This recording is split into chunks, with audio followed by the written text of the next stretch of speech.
Hey, welcome back. It's Lisa here to show you how to clean your dry brushes. It's super important that you clean them regularly. If you're dry brushing once a day, you want to make sure you're cleaning your brushes at least once a week. You could maybe do it twice a week.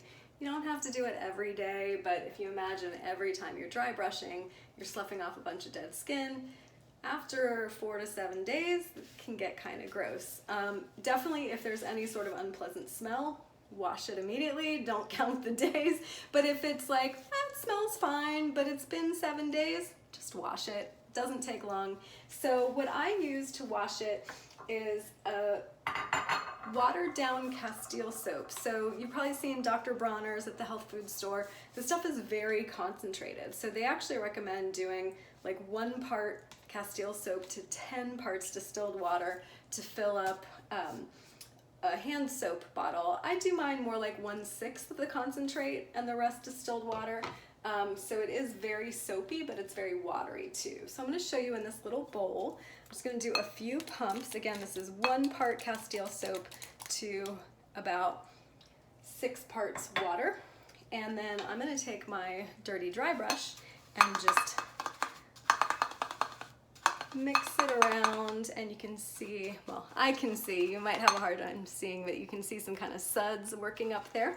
And then over the sink, I will kind of agitate with my hand to work the lather in.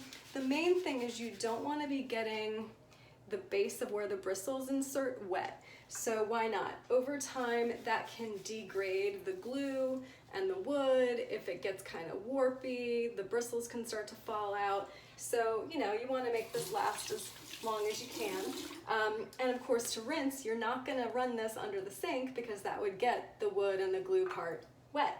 So what I'm going to do is rinse the suds out of my bowl and then put a very shallow amount, like 1/4 to 1/2 inch deep of water, of fresh, clean water.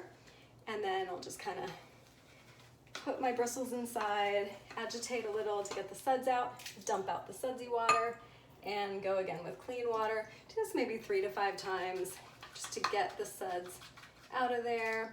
And in between, you can also agitate with your hand, just to see, is it coming out more watery or does it still feel soapy?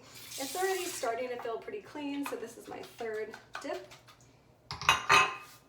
Yeah, now it feels pretty clean. I don't feel any suds left. So what I'm going to do is just take a clean hand towel and give it a little wipe, not a super thorough dry. And then the kind of icing on the cake is to disinfect it with yoga mat cleaning spray. So this recipe that I'm using here for yoga mat cleaning spray, I got from the Yoga with Adriene YouTube channel. And basically it is 1 part or maybe like 2 ounces of alcohol-free witch hazel, which is a type of facial toner. You can get that easily at the drugstore or online. And then, so if we're doing 2 ounces of the toner, you would do 6 ounces of distilled water to make an 8-ounce spray bottle. And then you would have a total of 5 drops of essential oil. She suggests using tea tree, which is very antiseptic, eucalyptus, lavender, and lemongrass. You can do eucalyptus and lavender together, you can do tea tree and lemongrass together, or you can play around with combinations. Maybe you want to do 1 drop of each, but then an extra drop of maybe tea tree. In any case, you would mix it all up, the essential oils, the toner, and the distilled water, shake it up in your bottle, and then just spray pretty generously.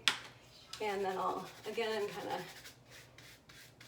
dry it off using my hand, and then we'll let the remaining moisture kind of dry like that. So this one that I got online actually comes with a hook, and you can see that hook on the wall. So I'm just gonna hang this up after I've sprayed it and let it dry. It should be totally dry in like within an hour, but I'm gonna totally leave it there until tomorrow morning. So it'll be completely dry and it'll smell really nice and fresh and kind of herbal from the essential oils. So that's it. That is your guide to cleaning your dry brushes. I hope you find it helpful, and I hope you've found that the habit of dry brushing is something you're sticking with.